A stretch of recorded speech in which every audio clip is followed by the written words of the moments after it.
y las otras 8 o 10 preguntas de las otras 8 personas quedaron en el aire. Aprender a escuchar y no solo hablar. Este es otro punto importante que, digamos, se une con el punto anterior. Este mismo entrenador decía que el que pregunta puede llevar la conversación, o sea, tiene el dominio sobre una conversación. La idea no es simplemente que nosotros vayamos a dar nuestras ideas, sino a saber qué quiere la otra persona. En la medida en que le preguntemos y estemos dispuestos a escuchar, podremos sacar mucha más información que si duramos 3 horas hablando nosotros solos. Por otra parte, a todo el mundo le gusta ser escuchado, y en la medida en que yo escuche, estoy dando también una muestra de respeto para que la otra persona se sienta cómoda.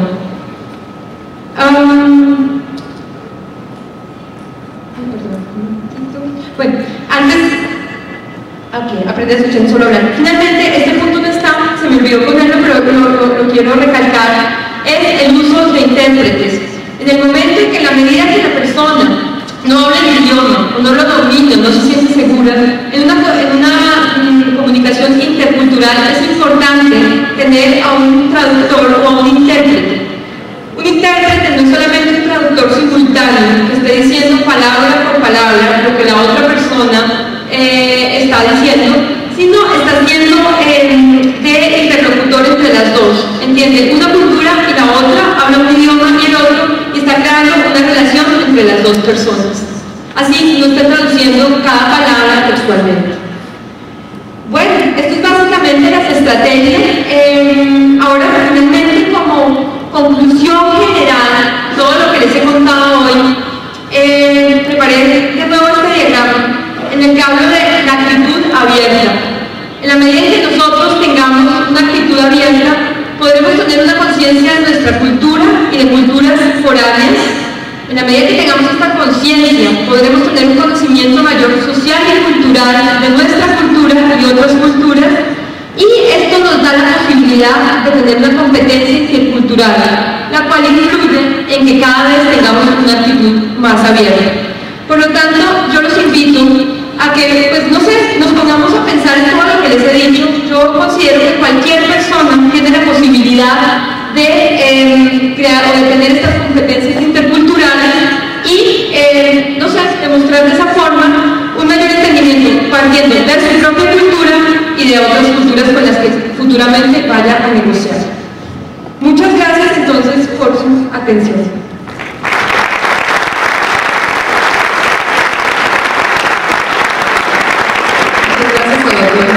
Le invitamos a la mesa de preguntas para que iniciemos la siguiente sesión. El moderador será el doctor Jorge Enrique Ariza. Sus inquietudes ya las han diligenciado en el formulario de preguntas. El personal de la ANDI estará pasando por cada una de las mesas recogiéndolas y vamos a iniciar entonces esta sesión. Yo aprendí algo y es que debe ser algo ruso.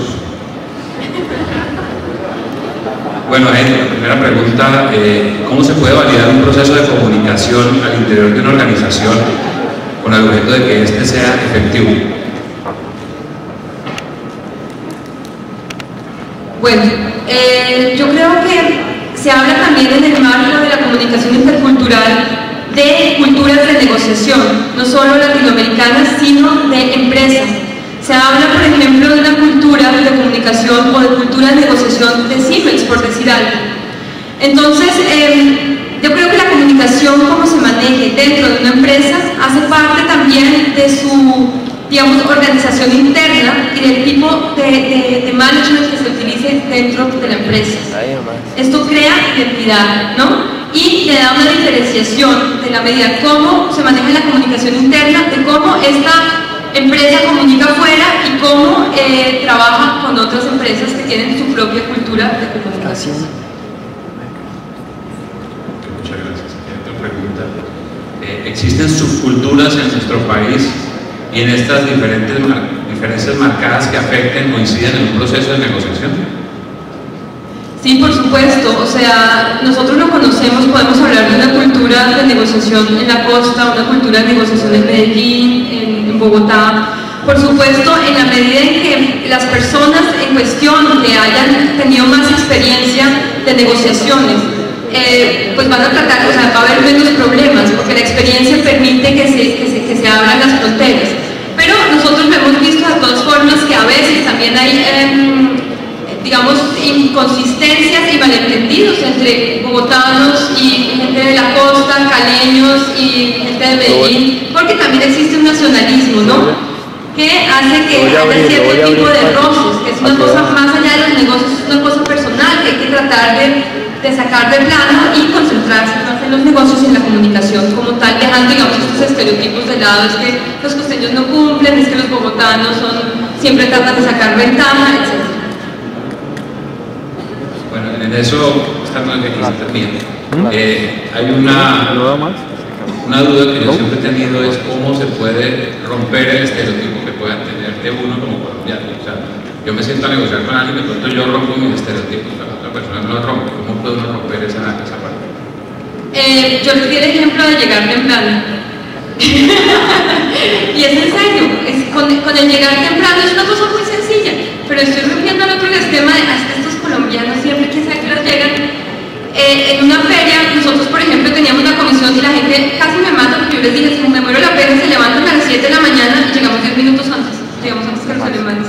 Cuando los tipos nos vieron, no lo podían creer y quedaron impresionados y ya fue, digamos, un paso adelante para empezar la comunicación, ¿no? Ok.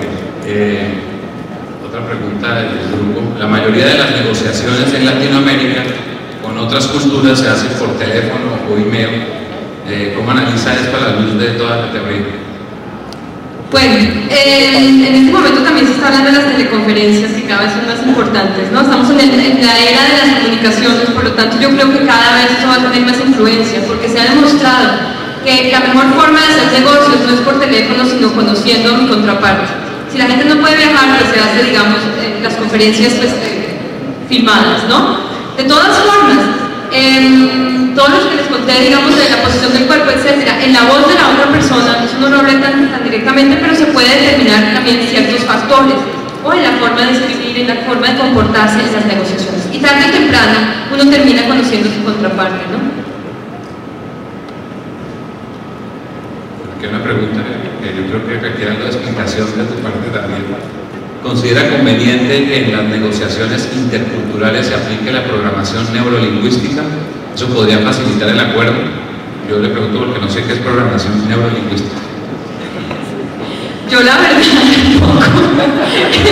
Tengo que decirlo, o sea, la persona que hizo la pregunta me encantaría hablar con ella porque pues podemos hacer un feedback y de pronto me puede explicar algo que no entiendo y podemos llegar de pronto a un acuerdo. Yo estoy dispuesta, voy a estar aquí hasta el sábado, entonces la persona que hizo la pregunta me gustaría encontrarme con ella más tarde y pues no sé, de pronto me da una luz que... Ok, entonces más tarde nos reunimos y hablamos sobre la comunicación neurolingüística. Bueno, afortunadamente somos los que no sabemos. Una pregunta, ¿cuál es la distancia urbana en la cultura oriental teniendo en cuenta la densidad de población? Esa es una pregunta interesante. Acuérdense de una cosa, yo no hablé, digamos, a nivel personal. Obviamente, uno no puede hablar de la burbuja personal en una pareja, es claro, si no había más gente, nos extinguiríamos como razas. Pero en la cultura oriental, o sea, no tengo datos específicos, el ejemplo claro era entre los mexicanos y los ingleses. Los asiáticos tienen ciertas diferencias, sobre todo ahí sí está determinado si es hombre o mujer, ¿no? O sea, hay que dar la mano, lo que les decía, definitivamente no hay cierta, pues hay un límite máximo en que la otra persona se puede hacer. Obviamente una persona de la misma cultura es mucho más fácil que una persona foránea. Bastantes preguntas aquí. Esta es un poco parecida a la que yo hice, pero le conté un poquito más de contexto. ¿Por qué igual debe ser la primera cultura que sea en el manejo de una negociación? O sea, ¿quién debe dar como los primeros pasos de buena voluntad? Entiendo yo la pregunta. Pues es que hay que entrar a analizar. A ver, lo que yo les decía, todo eso que les estoy contando aquí, la idea es que no se quede aquí, sino que de esto mismo se hable en Alemania, en Francia, en Estados Unidos. Hay puntos en los que uno puede dar un poco un paso adelante, porque es una de sus fortalezas. Yo creo que eso es importante analizarlo, dónde están mis fortalezas, y esa fortaleza puede ser utilizada para dar el primer paso de contacto con la otra cultura. emocionalidad que nosotros tenemos de ser gentiles con la otra gente, ¿no? Ahí podemos jugar con la flexibilidad para tratar de bajar un poquito el punto de, digamos, los europeos que separan estrictamente los negocios de la vida privada. En la primera reunión puede que, digamos, ellos se mantengan en ese punto, pero en la segunda, tercera, es muy probable que ya viendo nuestra forma de ser, que es lo que generalmente pasa, ellos también ceden, ¿no? Y empiezan a ser un poquito más emocionales y abrirse un poquito más, ¿no? Bueno, la siguiente pregunta también va en línea con esto. ¿Cuál debería ser la mejor estrategia o posición general cuando tiene una relación intercultural, esporádica, sorpresiva y no se conoce nada de la otra cultura? ¿Cuál sería el mejor estándar de comportamiento? Pues, bueno, primero que todo, yo creo que antes de que, vuelven a la preparación como punto uno, antes de viajar hay que informarse a dónde voy y o sea, qué pasa en esa cultura. Y segundo, ser muy respetuoso, siempre se habla en este ámbito, no hablar, por favor, de política, no hablar de religión si no sabemos qué es lo que está pasando en el otro lado, ¿no? Les doy un ejemplo, a mí me encanta hacer ejemplos. Por ejemplo, una persona, eso lo sabemos todos, pero sucedió. Un empresario viajó a Alemania a hacer negocios, pues estaba la comida por la noche después de hacer el negocio, todos comiendo sus salchichas, su cerveza, felices, y esta persona se tomó sus tragos y quería hacer un chiste porque estábamos en un muy buen ambiente, ¿qué tal? Y el tipo levantó la mano y hizo este símbolo. Ustedes no se imaginan lo que pasó, o sea, gravísimo, gravísimo, el de Hitler. Y uno cree, por ejemplo, que en Alemania ya es un estigma que pasó, fue impresionante, o sea, el gerente de nuestra empresa se paró, se fue ofendidísimo y le dijo, por ese símbolo a usted lo pueden meter preso y yo no voy a hacer nada para sacarlo de la cárcel, porque es una falta de respeto.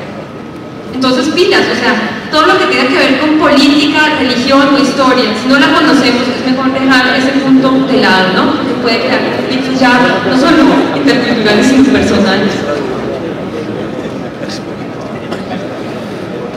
Aquí hay una pregunta que yo creo que le gusta más o menos al 50% de la audiencia hoy. ¿Cómo analizar el problema de comunicación que puede tener una mujer cuando negocia con culturas que consideran a las mujeres como seres inferiores?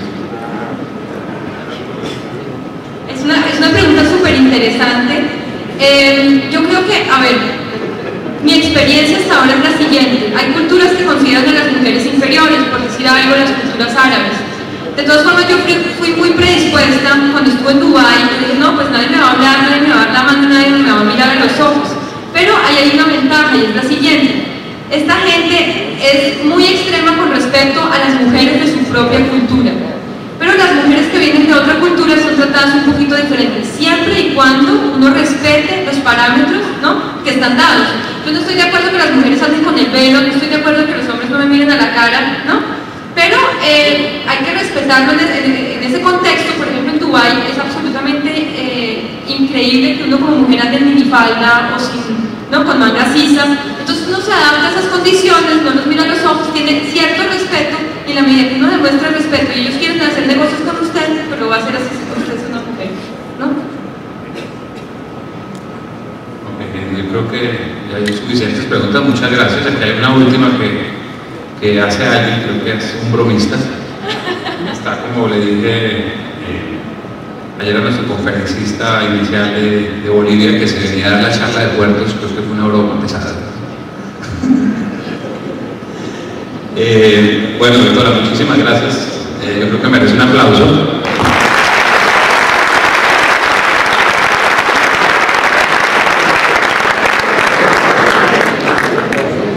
Despedimos a la doctora Katie Paul con la placa de reconocimiento. Muchísimas gracias.